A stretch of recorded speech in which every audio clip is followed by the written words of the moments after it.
Hello बच्चों, ellipse का question है x equals to 4 is a directrix of an ellipse whose center is at the origin and its eccentricity is 1/2। तो और 1 comma beta उसी ellipse पे एक point है। Then the equation of the normal, तो normal का equation find out करने से पहले हमें इलिप्स का इक्वेशन फाइंड आउट करना पड़ेगा। तो पहले तो क्या होगा, इलिप्स का एक स्टैंडर्ड इक्वेशन फाइंड आउट करना होगा। इलिप्स का स्टैंडर्ड इक्वेशन बनाना होगा हमको, ठीक है। और उसके बाद हमें क्या करना होगा, एक नॉर्मल का इक्वेशन यूज करके आंसर निकालना होगा, ठीक है। तो इलिप्स का स्टैंडर्ड इक्वेशन कैसे बनेगा, हमें जो इन्फॉर्मेशन दी गई उसके अकॉर्डिंग बात करेंगे। एक्स इक्वल, देखो ओरिजिन इसका जो है वो सेंटर है, तो और डायरेक्ट्रिक्स है X equal to 4। Since centre is 0,0 और डायरेक्ट्रिक्स क्या है, एक्स इक्वल टू 4।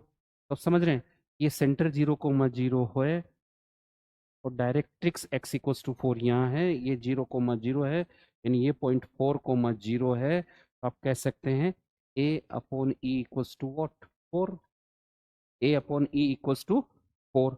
इसेंट्रिसिटी हमको दे रखी 1/2, तो a इक्वल्स टू हो गया 4 into 1/2 that is 2। a equals to 2 आ गया। अब हमें बी स्क्वायर निकाल लेते हैं। बी स्क्वायर क्या होता है भाई, बी स्क्वायर ए स्क्वायर 1 माइनस ई स्क्वायर। ए स्क्वायर है हमारे पास 4, 1 माइनस ई स्क्वायर है 1/4, ठीक है। 3/4 यानी कि आ रहा है 3। बी स्क्वायर आ गया 3, बी स्क्वायर 3 आ गया, ए स्क्वायर हमारे पास 4 आ गया। तो इक्वेशन ऑफ एलिप्स निकाल सकते हैं हम। बी स्क्वायर आ गया, यहाँ से ए स्क्वायर कितना हो गया 4, ए स्क्वायर 4 है, बी स्क्वायर 3 है। तो इक्वेशन ऑफ इलिप्स क्या होगा, equation of ellipse X square upon 4 plus Y square upon 3 equals to 1, ठीक है। अब नाउ एक पार्ट हमने पूरा कर लिया। दूसरा क्वेश्चन है 1 कोमा बीटा से, जो 1 कोमा बीटा जो है वो इलिप्स पे है, तो हमें उस 1 कोमा बीटा पे नॉर्मल का इक्वेशन फाइंड आउट करना है। तो पहले तो 1 comma beta lies on ellipse,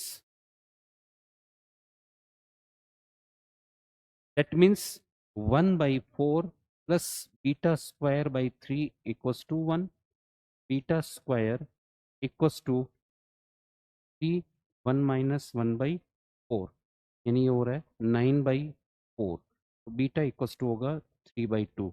again -3/2 नहीं लेंगे क्योंकि क्या दिया हुआ है, बीटा ग्रेटर देन 0 दिया हुआ है, मतलब बीटा इक्वल्स टू 3/2 लेंगे। तो हमारा जो पॉइंट P है, तो पॉइंट P के कोऑर्डिनेट क्या हो गए 1,3/2, ठीक है। तो नॉर्मल का equation, normal at P will be what, normal equation of normal at P find out करना है।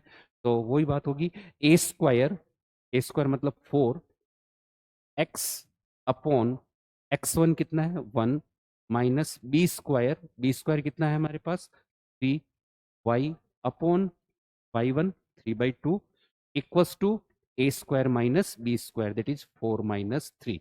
एक बार वापस यहाँ पे इक्वेशन लिख देता हूँ।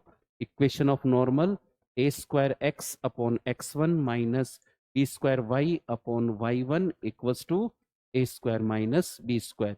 ये नॉर्मल का इक्वेशन है, equation of normal, right, equation of normal. तो इसको यूज कर लेते हैं हम लोग। 4x minus 2y equals to 1, 4x minus 2y equals to 1 normal का इक्वेशन पूछा है, देखते हैं ऑप्शन में है कि नहीं। बिल्कुल ऑप्शन में है, 4x minus 2y equals to